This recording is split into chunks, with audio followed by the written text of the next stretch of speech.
Dieting చేసే వాళ్ళకి the best high protein breakfast తో మీ ముందుకు వచ్చేసాను. ముందుగా సోయా చంక్స్ ని 10 నిమిషాల ముందు హాట్ వాటర్ లో నానబెట్టి నీళ్లు పిండి పక్కన పెట్టి ఇప్పుడు పాన్ లో కొద్దిగా ఆయిల్ వేసి వెల్లుల్లి వేయించి సోయా చంక్స్ ని షాలో ఫ్రై చేసుకోవాలి. ఆయిల్ ప్లేస్ లో కొంచెం నెయ్యి అయినా వేసుకోవచ్చు, నో ప్రాబ్లం.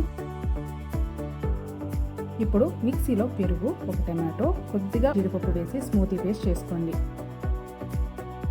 ఫ్రై చేసిన సోయాలో ఉప్పు, కారం, పసుపు, గరం మసాలా వేసి బాగా రోస్ట్ చేసుకోండి.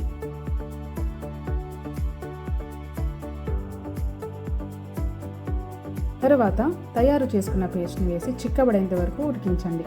లాస్ట్లో కరివేపాకు వేస్తే మన high protein soya recipe ready అయిపోయింది. నేనైతే దీంతో పాటు బాయిల్ రాజ్మా, కొంచెం ఫ్రూట్స్తో పాటు సర్వ్ చేసుకున్నాను. ఇదే హై ప్రోటీన్ లో కార్బ్స్ మీల్. చాలాసేపు కడుపు నిండిన ఫీలింగ్ ఇస్తుందండి. వెయిట్ లాస్ అయ్యే వాళ్ళకి తప్పకుండా ట్రై చేసుకోండి. ఇలాంటి మరిన్ని రెసిపీస్ కోసం నా ఛానల్ని తప్పకుండా సబ్స్క్రైబ్ చేసుకోండి.